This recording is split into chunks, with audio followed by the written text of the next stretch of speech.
Remand में अरुण शर्मा ने कई खुलासे भी किए। बेंसिस कंपनी के निदेशक अरुण शर्मा है, पूछताछ में कई बातें सामने आई है। ब्लैकलिस्ट होने पर बताया जा रहा है कि नई कंपनी बना ली जाती थी या फिर जिस कंपनी को मिले टेंडर उससे अरुण शर्मा साठगांठ कर लेते थे। परीक्षा में गड़बड़ी कर करोड़ों की संपत्ति बनाई, देश के कई हिस्सों में सिंडिकेट चलाया था। अभय तिवारी जैसे लोग मदद करते थे। बिहार, पुणे जैसे राज्यों में संपत्ति की जानकारी मिली है। और बड़ी खबर है कि जेपीएससी जेएसएससी परीक्षा में गड़बड़ी मामले को लेकर अभय तिवारी के बयान के आधार पर 400 लोग सीआईडी के रडार पर हैं। पंजाब और हरियाणा के भी सॉल्वर गैंग के लिए काम करने वालों की जानकारी मिली है। अनुबंध पर कार्यरत एक कर्मी के द्वारा लालपुर इलाके स्थित एक फ्लैट में पंजाब और हरियाणा से लाए गए लोगों के द्वारा लिखवाए गए थे पेपर्स। एफआरओ परीक्षा के पेपर्स लिखवाए गए थे। कुछ अभ्यर्थियों के मेंस में नंबर बढ़ाने के लिए ये कॉपी जांचने वाले प्रोफेसर को भी दी गई थी मोटी रकम। साथ ही साथ ये भी खुलासा हुआ है कि 14वीं जेपीएससी में टीडीपीएल के निर्देशक से भी पूछताछ में सीआईडी को कई जानकारी मिली है। निर्देशक के 3 अभ्यर्थियों को पीटी में कराया गया था पास। निर्देशक के बयान के अनुसार जेपीएससी परीक्षा उप नियंत्रण श्वेता गुप्ता की जानकारी में सारी गड़बड़ियों को दिया जाता था अंजाम। तो ये बड़ी खबर आपको बता रहे हैं, जिसमें जेपीएससी परीक्षा विवाद को लेकर के 3 अभ्यर्थियों को पीटी परीक्षा कराई गई थी पास। कई तरह के मामले इसमें खुलासे हुए हैं। श्वेता गुप्ता के निर्देश पर इसमें इस घटनाक्रम को अंजाम दिया जाता था। जेपीएससी में गड़बड़ियों की सीआईडी जांच जारी है। इस बीच गड़बड़ियों की अहम कड़ी माने जा रहे हैं अभय तिवारी ने सीआईडी से पूछताछ में जो राज उगले हैं उसने पूरे परीक्षा प्रणाली पर ही सवालिया निशान उठा दिए हैं। खुलासा हुआ है कि 11वीं से 13वीं जेपीएससी परीक्षा में सेटिंग का बोलबाला था। नीचे से लेकर ऊपर तक सभी करप्ट थे और दाल में काला नहीं बल्कि पूरी दाल ही काली थी। ये रिपोर्ट आपको दिखाते हैं।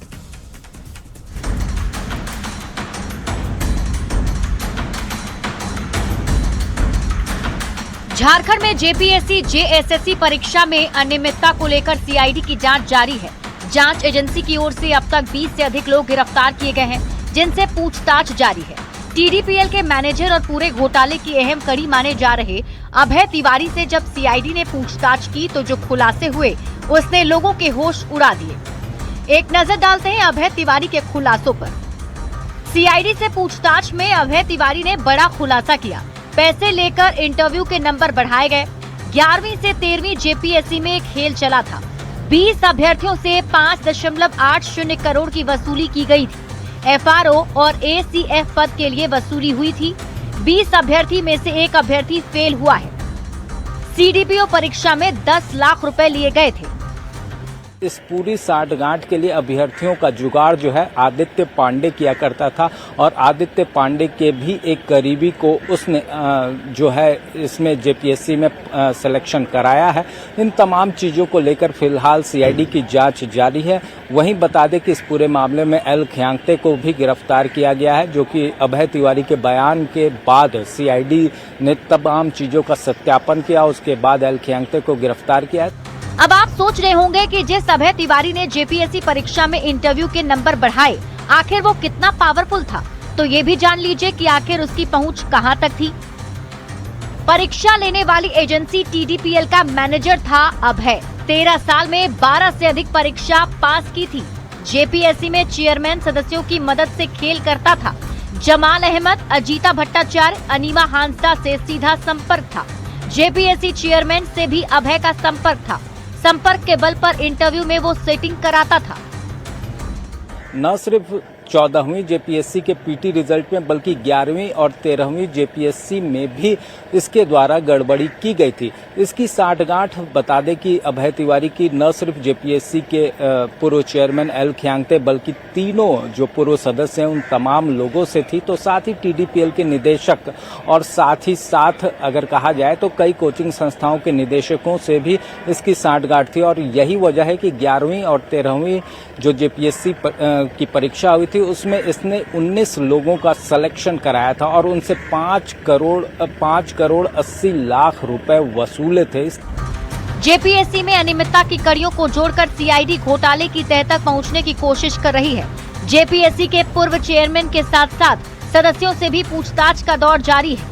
अजीता भट्टाचार्य, अनीमा और जमाल अहमद से पूछताछ हो रही है और जो खुलासे हो रहे हैं उससे पूरी परीक्षा को लेकर एक बात तो तय है कि दाल में कुछ काला नहीं, पूरी दाल ही काली है।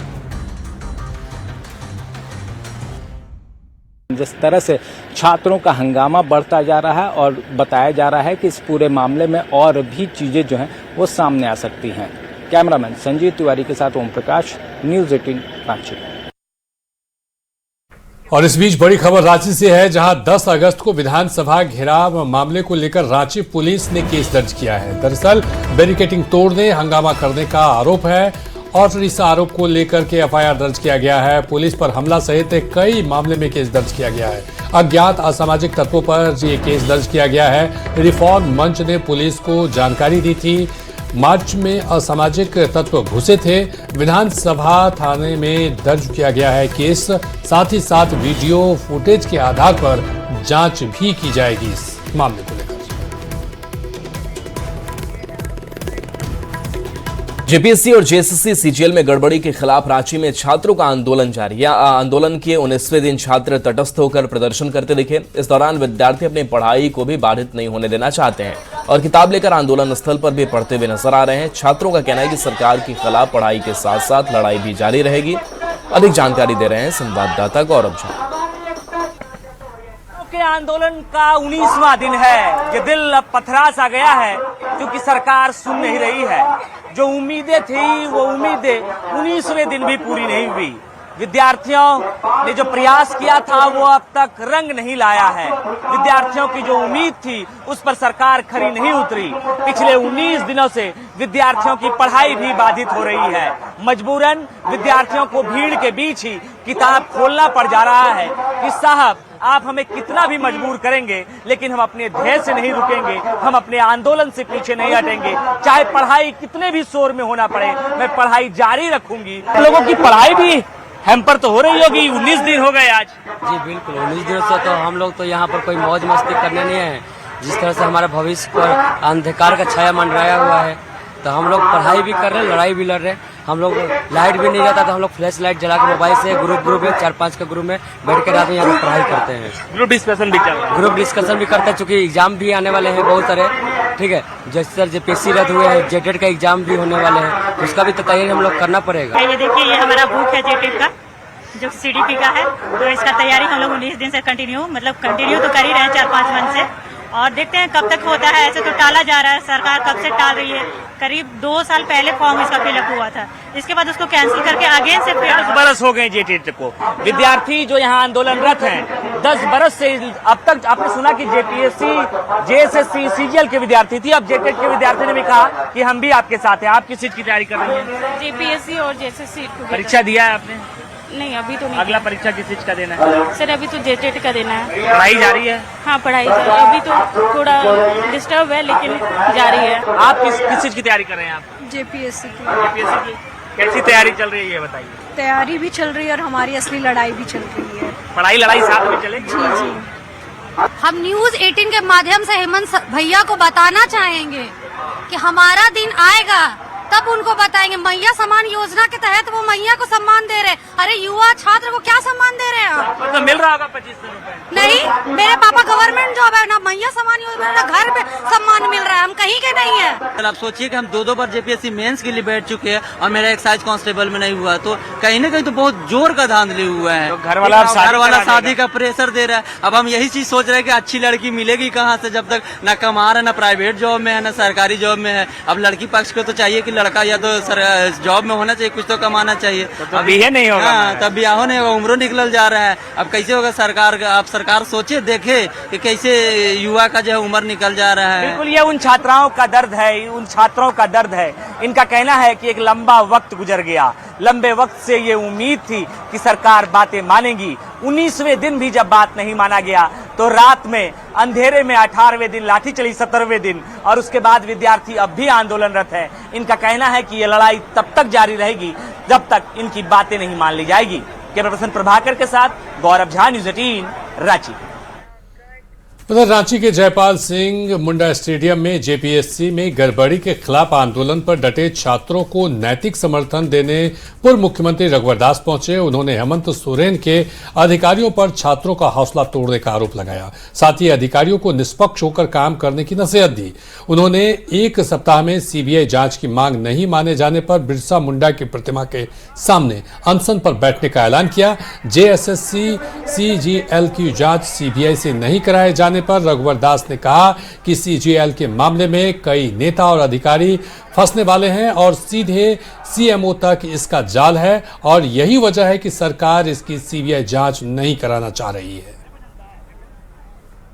सुप्रीम कोर्ट का अवहेलना करके 4 डीजीपी नियुक्त कर रहे हैं।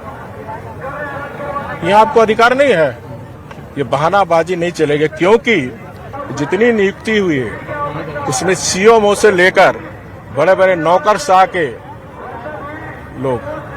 आप इस जेपीसी को देखिए, आपका पूर्व डीजीपी था ना, क्यों रिजाइन दिया? हमारे जेसीसी सीजीएल में हमारी सरकार के समय सुधीर त्रिपाठी को हमने बनाया था चेयरमैन। उसको सीएमओ से उनके सलाहकार उनको जाके बोले कि आप रिजाइन दे दो 3 महीना पहले। तो उन्होंने कहा क्यों रिजाइन देंगे, रिजाइन नहीं दिया।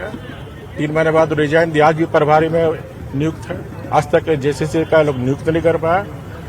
सीधे इसमें इस घोटाले में जेसीसी सीजीएल के सीधे सीएमओ फंसे हुए, बड़े बड़े नौकरशाह, बड़े बड़े राजनेता के लोग। इसीलिए सीबीआई की मांग। और रांची से बड़ी खबर, जहां काके रोड स्थित सीएम आवास पर सुरक्षा बढ़ा दी गई है। जेपीएससी और जेएसएससी आंदोलन को लेकर के प्रशासन अलर्ट मोड पर दिखा। सीएम आवास के संभावित घेराव के मद्देनजर सुरक्षा बढ़ाई गई। राज्य के कई जिले से पुलिसकर्मियों को बुलाया गया, वहीं झारखंड, जगुआर और जैप के जवान भी तैनात किए गए हैं।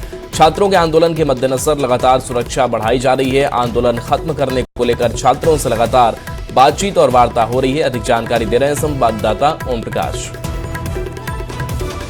आंदोलन के मद्देनजर अब मुख्यमंत्री आवास की सुरक्षा व्यवस्था बढ़ाई जा रही है। देख सकते हैं कि यहाँ पर काफ़ी संख्या में जो जवान हैं उन्हें तैनात किया गया है। कई गाड़ियों में भरकर जो जवान हैं वो यहाँ पर पहुँचे हैं। वहीं दूसरी तरफ अगर बात की जाए तो सीएम हाउस आने वाले तमाम रास्तों की बैरिकेडिंग भी की गई है। तो एक रास्ते को, जो सूचना भवन का रास्ता है, उससे पूरी तरह से बैरिकेड कर दिया गया है और वहाँ से किसी को भी आने जाने की इजाज़त नहीं है।